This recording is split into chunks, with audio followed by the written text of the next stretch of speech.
तिलक वर्मा की मैग्निफिसेंट 100 के बाद मुंबई इंडियंस ने अपनी 5 मैचों का हार का वो कहते हैं ना अकाल तोड़ दिया कि मतलब 5 मैच लगातार हारने के बाद वो अब जीते।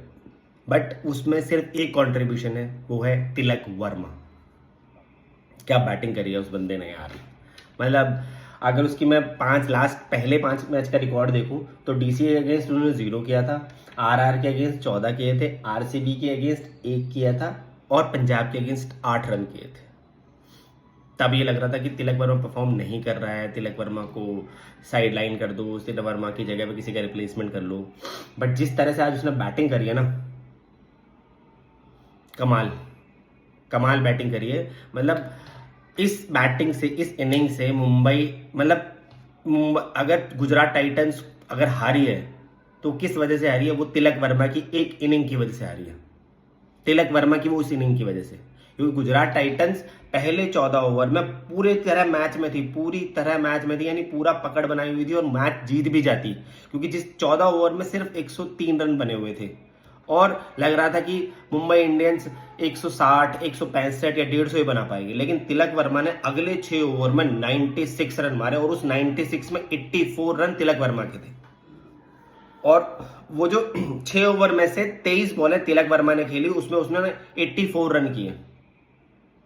क्या बैटिंग करी उस बंदे ने। और उसको बोला जाता है कि वो परफॉर्म नहीं करता, उसको इधर रखा जाए, बट वो जो आज की उसकी इनिंग का इंपैक्ट था, क्योंकि आपकी बैटिंग, मुंबई की बैटिंग पूरी तरह से इस मैच में कभी नहीं चली। मतलब इस टूर्नामेंट में अभी तक बैटिंग चली ही नहीं है, सिर्फ एक मैच को छोड़ के। पहले मैच में भी सिर्फ उनके ओपनर्स ने रन किया था और वो इजीली मैच जीत गए थे। उसके बाद मुंबई इंडियंस पिछले अगले 5 मैचेस में उनकी ना बैटिंग चली है ना बॉलिंग चली है।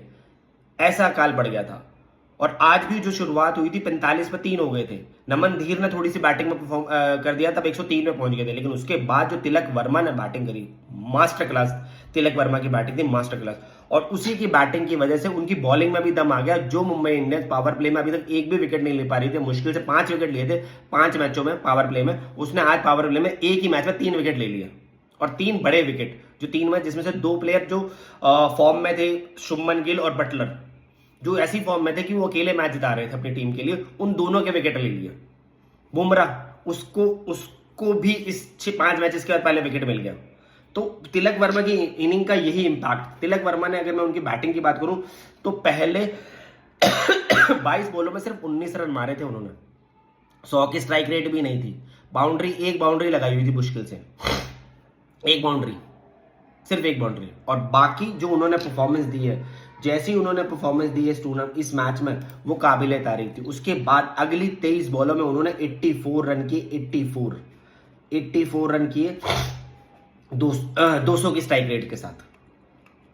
इतनी बुरी तरह से मारा, इतनी बुरी तरह से बैटिंग करी उन्होंने। अगर मैं उनकी बैटिंग की बात करूं तो उन्होंने 8 चौके और 7 छक्के लगाए, 7 बड़े छक्के। 19 उन्होंने सिंगल्स लिए, 2 चौके मारे। तिलक वर्मा को बोला जाता है कि यार ना वो हिटिंग कर सकते हैं, डिफेंसिव खेलते हैं तो ओवर डिफेंसिव खेल सकते हैं, लेकिन अगर आप उनकी आज की इनिंग देखोगे ना तो उन्होंने मतलब जो पर्पल कैप होल्डर है बॉलर प्रसिद्ध कृष्णा, उसकी ऐसी धुनाई करी। 22 रन मारे उनके लास्ट ओवर में, 22 रन। अगर मैं लास्ट 6 ओवर की बात करूं तो लास्ट 6 ओवर में जिस तरह से बैटिंग हुई है, लास्ट 6 ओवर में पावर प्ले के मतलब जैसे ही वो जो टाइम आउट था, टाइम आउट के बाद आए, तो उस टाइम आउट के बाद उन्होंने 103 था स्कोर, टाइम आउट के बाद आए, उन्होंने 19 रन ठोक दिए उस ओवर में। प्रसिद्ध कृष्णा के उस ओवर में 19 रन ठोक दिए। 6, 4, 4 डबल, एक वाइड के साथ एक सिंगल और 19 रन बना दिए। उसके बाद अगले ओवर आया रबाडा के ओवर में सिर्फ 4 रन ही गए। उसमें मैक्सिमम स्ट्राइक जो थी वो हार्दिक पांड्या के पास रही, जिसकी वजह से सिर्फ 4 रन ही बने। उसके बाद जो अगला ओवर आया वो था राशिद खान का। राशिद खान के पहले ही बॉल पे छक्का मारा तिलक वर्मा ने, फिर चौका मारा, फिर सिंगल लिया, फिर सिंगल और सिर्फ 15 रन मारे उस ओवर में। उसके बाद जो ओवर आया अशोक शर्मा का, उसका अगर ओवर की मैं बात करूं, 6 छक्का मारा उन्होंने। वो छक्का जो मारा वो कवर्स के ऊपर से मारा, कवर्स के ऊपर छक्का मारा, फिर चौका मारा लेट कट करके, फिर एक कवर ड्राइव करके चौका मारा, फिर फिर एक उन्होंने स्लोअर ट्राई की, जिस स्लोअर से उन्होंने मैक्सिमम विकेट लिए थे, उसका उन्होंने छक्का मारा, टीम मिड विकेट, बहुत लंबा छक्का मारा। फिर उन्होंने एक बाउंसर ट्राई की, उसने कवर पॉइंट के ऊपर से एक छक्का मारा, तो उस ओवर में 26 रन किए। उसके बाद अगला ओवर आया सिराज का, सिराज के ओवर में सिर्फ 10 रन बने और हार्दिक पांड्या का विकेट गिरा। उसके बाद ओवर आया प्रसिद्ध कृष्णा का, प्रसिद्ध कृष्णा के उस ओवर में 5 की 5 बॉलें खेली